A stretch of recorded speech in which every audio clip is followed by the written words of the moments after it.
വിശുദ്ധരാകാനുള്ള ദൈവവിളികൾ. Father doctor Mathew Illathuparambil.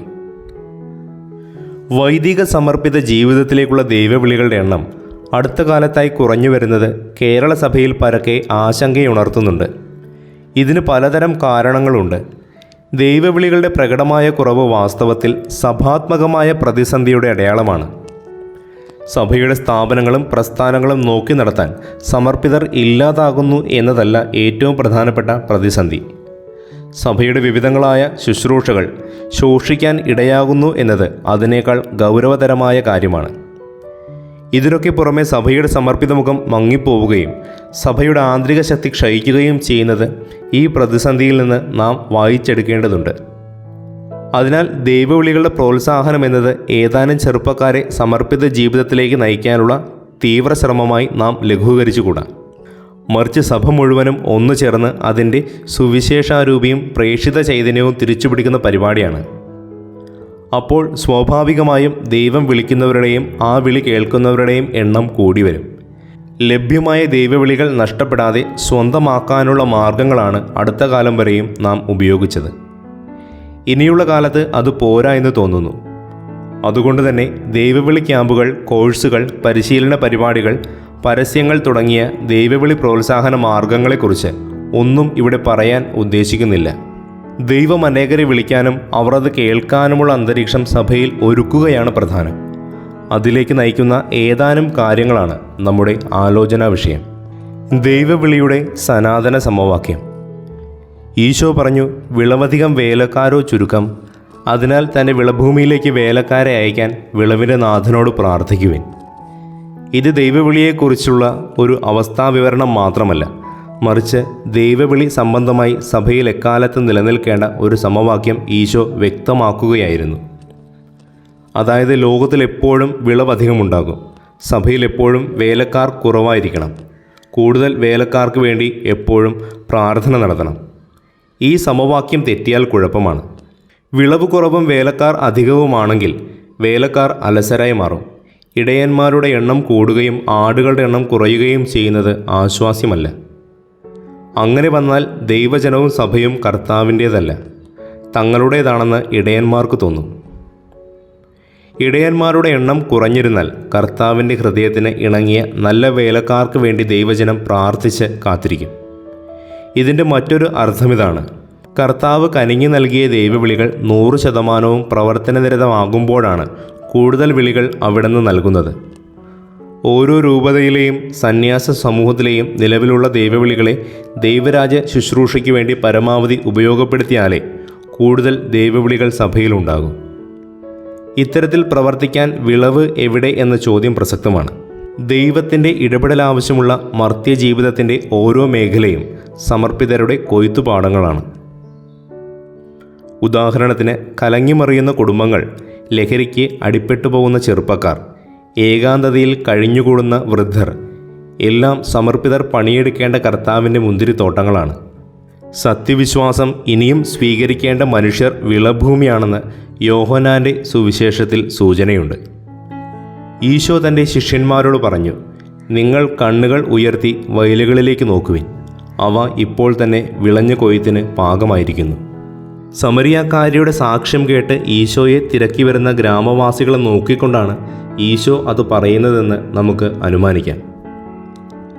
പരമ്പരാഗത വൃത്തങ്ങൾക്ക് പുറത്ത് കർത്താവിൻ്റെ വയലുകൾ കണ്ടെത്തുമ്പോഴാണ് സഭയിൽ ദൈവവിളികൾ വർദ്ധിക്കുന്നത്.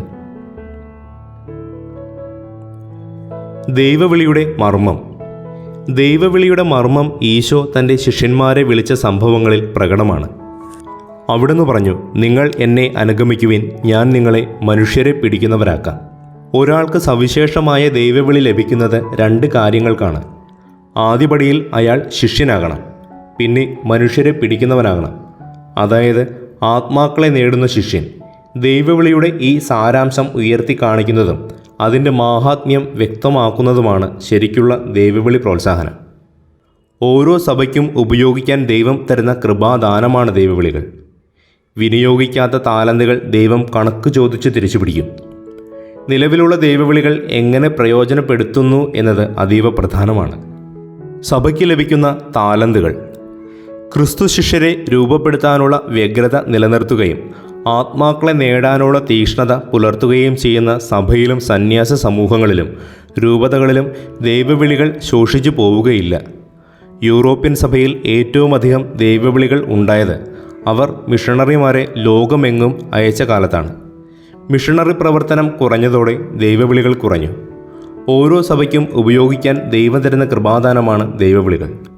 വിനിയോഗിക്കാത്ത താലന്തുകൾ ദൈവം കണക്ക് ചോദിച്ച് തിരിച്ചുപിടിക്കും. നിലവിലുള്ള ദൈവവിളികൾ എങ്ങനെ പ്രയോജനപ്പെടുത്തുന്നു എന്നത് അതീവ പ്രധാനമാണ്. സുവിശേഷവേല എന്ന മഹാലക്ഷ്യത്തിൽ നിന്ന് അതിൻ്റെ ഉപലക്ഷ്യങ്ങളിലേക്കും പരോലക്ഷ്യങ്ങളിലേക്കും വിദൂര ലക്ഷ്യങ്ങളിലേക്കും ഒരു വേള വിരുദ്ധ ലക്ഷ്യങ്ങളിലേക്കും ദൈവവിളികളുടെ ഫോക്കസ് മാറിപ്പോകുന്നുണ്ടോ എന്ന് ചിന്തിക്കാനുണ്ട്. ദൈവവിളികൾ വർദ്ധിക്കാൻ സഭയിൽ സുവിശേഷ പ്രഘോഷണത്തിൻ്റെ എണ്ണവും ഗുണമേന്മയും വർദ്ധിപ്പിക്കണം. സഭയ്ക്കകത്തും പുറത്തും ഈ പ്രഘോഷണം നടക്കണം. നിങ്ങൾ വിശുദ്ധമായി മാറണം എന്ന് ഇടയ്ക്കിടെ ചെറുപ്പക്കാരോട് പറയാൻ ആളുണ്ടാകണം. ഈശോയോട് വ്യക്തിപരമായ സ്നേഹമുള്ള യുവജനങ്ങളുടെ നിര രൂപപ്പെടുത്താനുള്ള ഉദ്യമങ്ങൾ നാം ത്വരിതപ്പെടുത്തണം. സുവിശേഷ വേലയ്ക്കും ആത്മാക്കളുടെ രക്ഷയ്ക്കുമായി അധ്വാനിക്കുന്ന ദൈവവിളികൾ സഭയ്ക്കകത്തും പുറത്തും സാക്ഷ്യങ്ങളാണ്. അത്തരം സാക്ഷ്യങ്ങളിൽ നിന്നാണ് ഉത്തമമായ തുടർവിളികൾ ഉണ്ടാകുന്നത്. എതിർ സാക്ഷ്യങ്ങളാകട്ടെ ദൈവവിളികൾ നശിപ്പിച്ചു കളയും. സഭയ്ക്ക് ദൈവവിളികൾ ഉണ്ടാക്കാൻ കഴിയില്ല, കണ്ടെടുക്കാനേ കഴിയൂ. ഒരുക്കമുള്ള കുടുംബങ്ങൾ. നല്ല കുടുംബങ്ങളിൽ നിന്ന് നല്ല ദൈവവിളികൾ ഉണ്ടാകുമെന്ന് പറയുന്നത് പഴകിയ പ്രയോഗമാണെങ്കിലും അതിൽ സത്യമുണ്ട്. ഈശോയുടെ ശിഷ്യരായി ജീവിക്കാൻ ശ്രമിക്കുകയും ആത്മാക്കളുടെ രക്ഷയ്ക്ക് വേണ്ടി അധ്വാനിക്കുകയും ചെയ്യുന്നതാണ് നല്ല കുടുംബങ്ങളുടെ അടിസ്ഥാന ലക്ഷണം. വിവാഹ ജീവിതത്തെ ദൈവവിളിയായി കാണുന്ന കുടുംബങ്ങളിൽ നിന്ന് സമർപ്പിത ജീവിത വിളികൾക്ക് നല്ല സാധ്യതയുണ്ട്. ദൈവവിളികൾ കണ്ടെത്തുന്നതിലും വളർത്തുന്നതിലും കുടുംബങ്ങൾക്ക് സാരമായ പങ്കുണ്ട്. ഭൗതിക മാത്ര പ്രധാനമായി ചിന്തിക്കുന്ന കുടുംബങ്ങൾ ദൈവവിളികളുടെ സ്വാഭാവിക ഇടമല്ല. വൈദിക സമർപ്പിത ജീവിതത്തിലേക്കുള്ള വിളി മഹത്തരമാണെന്ന് പറയുന്ന മാതാപിതാക്കൾ ദൈവവിളി കേൾക്കാനുള്ള സാഹചര്യം ഒരുക്കുന്നവരാണ്. അമ്മമാരുടെ ഹൃദയത്തിലൂടെയാണ് ദൈവത്തിൻ്റെ വിളി മക്കളിലേക്ക് എത്തുന്നത് എന്ന് പറഞ്ഞത് വിശുദ്ധ 10-ാം പിയൂസ് പാപ്പയാണ്. അമ്മമാർ വിചാരിച്ചാൽ ദൈവവിളികൾ തടയാനും കഴിയും. ശിഷ്യരെ ജനിപ്പിക്കുന്ന ശിഷ്യൻ. ശിഷ്യത്വം പൂർണ്ണമാകുന്നത് ക്രിസ്തു ശിഷ്യൻ മറ്റു ശിഷ്യർക്ക് ജന്മം കൊടുക്കുമ്പോഴാണ്. അതുകൊണ്ടാണ് തൻ്റെ ശിഷ്യരോട് ഈശോ സുവിശേഷം പ്രഘോഷിക്കാനും സ്നാനപ്പെടുത്താനും പറഞ്ഞത്. അതുപോലെ ഒരാളുടെ ദൈവവിളി പൂർണ്ണമാകുന്നത് അയാൾ മറ്റു ദൈവവിളികൾക്ക് നിമിത്തമാകുമ്പോഴാണ്. നത്താനിയേലിനെ ഈശോയുടെ അടുത്തെത്തിക്കുന്ന പീലിപ്പോസ് ഇതിനുള്ള ഉദാഹരണമാണ്. ദൈവവിളി സ്വീകരിച്ച വ്യക്തികളാണ് ദൈവവിളിയുടെ ജീവിക്കുന്ന പരസ്യങ്ങൾ. 2021 അമേരിക്കയിൽ നടത്തിയ ഒരു സർവേയിൽ ശ്രദ്ധിക്കപ്പെട്ട ഒരു കാര്യം, വലിയ ഇടവകകളിൽ നിന്ന് എന്നതിനേക്കാൾ ചെറിയ ഇടവകകളിൽ നിന്നാണ് കൂടുതൽ ദൈവവിളികൾ ഉണ്ടാകുന്നത്. 3000 വീട്ടുകാരുള്ള ഇടവകയെയാണ് വലുത് എന്നവർ വിളിച്ചത്. താരതമ്യേന ചെറിയ ഇടവകയിലെ അജപാലകർക്ക് ചെറുപ്പക്കാരുമായി വ്യക്തിബന്ധം കൂടുതൽ ഉണ്ടാവുമെന്നും അത് കൂടുതൽ ദൈവവിളിയിലേക്ക് നയിക്കുന്നു എന്നുമാണ് നിഗമനം. സ്വന്തം വിളിയെക്കുറിച്ച് അഭിമാനിക്കുന്ന സമർപ്പിതരുടെ വ്യക്തിബന്ധങ്ങൾ ദൈവവിളി പ്രോത്സാഹനത്തിൽ നിർണായകമായ പങ്ക് വഹിക്കുന്നുണ്ട്. പരിശീലന കേന്ദ്രങ്ങൾ. ദൈവവിളി സ്വീകരിച്ചവരുടെ പരിശീലനത്തിൽ ഈശോ വ്യക്തമാക്കിയ മാനദണ്ഡങ്ങൾ മുന്നിട്ട് നിൽക്കണം. അതായത് ശിഷ്യത്വവും ആത്മാക്കളുടെ രക്ഷയും. ചിലപ്പോൾ ഈ സുപ്രധാന കാര്യം പരിശീലനത്തിൻ്റെ ബഹുമുഖ തലങ്ങളിൽ മുങ്ങിപ്പോകാം. അത് ദൈവവിളിയെ ഇല്ലാതാക്കും എന്ന് പറയുന്നില്ല, പക്ഷേ നിശ്ചയമായും ദൈവവിളികളെ കോലം കെടുത്തിക്കളയും. ദൈവവിളിയുടെ സുവിശേഷ മാനദണ്ഡങ്ങൾ സ്വന്തമാക്കാതെ പരിശീലനം പൂർത്തിയാക്കുന്നവർ ഉണ്ടാക്കുന്ന പ്രശ്നങ്ങൾ പരിഹരിക്കാൻ വേറെ കേന്ദ്രങ്ങൾ പണിയേണ്ടി വരും. വിളിക്കപ്പെട്ടവരുടെ പരിശീലനത്തിൽ സുവിശേഷ മാനദണ്ഡങ്ങൾ മുൻനിരയിൽ വരുന്നില്ലെങ്കിൽ അവർ ഫ്രാൻസിസ് മാർപ്പാപ്പയുടെ ഭാഷയിൽ ലൗകികമായ ആത്മീയതയുടെ വക്താക്കളായി മാറും. അവർ ദൈവത്തെ ഉപയോഗിക്കും, എന്നാൽ ദൈവത്തിന് അവരെ ഉപയോഗിക്കാൻ കഴിയുകയില്ല.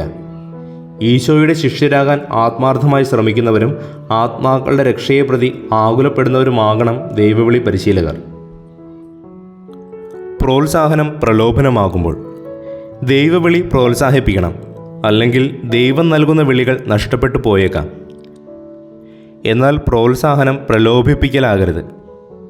വിളിയില്ലാത്തവരെ ആകർഷിച്ച് അകത്ത് കയറ്റുന്ന ഏത് തന്ത്രവും പ്രലോഭനമാണ്. ചില ദൈവവിളി പരസ്യങ്ങളിൽ പോലും ഇത്തരം പ്രലോഭന ചായ്വുകൾ കാണാൻ കഴിയും.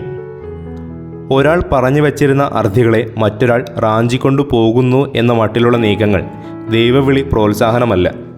ദൈവവിളിയുടെ മഹത്വം പറഞ്ഞ് നാം ദൈവശാസ്ത്രപരമായ കൺകെട്ട് വിദ്യകൾ നടത്തിക്കൂടാ. വൈദികരോ സമർപ്പിതരോ ആകുന്നതല്ല ഏറ്റവും പ്രധാനപ്പെട്ട കാര്യം. സ്വർഗത്തിൽ പോകുക എന്നു തന്നെയാണ് നമ്മുടെ ആത്യന്തിക ലക്ഷ്യം. നാം വിശുദ്ധരാവുക എന്ന ലക്ഷ്യമാണ് കുടുംബജീവിതം ഉൾപ്പെടെ എല്ലാ വിളികൾക്കുമുള്ളത് എന്ന കാര്യം മറച്ചു പിടിച്ചുകൊണ്ടാവരുത്. സമർപ്പിത ജീവിതം സ്വീകരിച്ച് നരകത്തിൽ പോകുന്നതിനേക്കാൾ എന്തുകൊണ്ടും ഭേദമാണ് അൽമായനായി ജീവിച്ച് സ്വർഗത്തിൽ പോകുന്നത്. സമർപ്പിത വൈദിക ജീവിതത്തെക്കുറിച്ച് പറഞ്ഞാൽ നിശബ്ദം കേട്ടിരിക്കുന്നവരല്ല ഇക്കാലത്തെ ചെറുപ്പക്കാർ. അവരുടെ ചോദ്യങ്ങൾക്ക് യുക്തിസഹമായ ഉത്തരം കൊടുത്താലേ ദൈവവിളി പ്രോത്സാഹനം പച്ചപിടിക്കൂ. ഉദാഹരണത്തിന്, നേഴ്സായി ജോലി ചെയ്യാനാണെങ്കിൽ കന്യാസ്ത്രീ ആകേണ്ടതുണ്ടോ എന്ന ചോദ്യത്തിന് തൃപ്തികരമായ ഉത്തരം കൊടുക്കാനുണ്ടാകണം. എല്ലാ ചോദ്യങ്ങളും യുക്തിസഹം ആകണമെന്നില്ല. പക്ഷേ ഈ തലം അവഗണിക്കാനും കഴിയില്ല.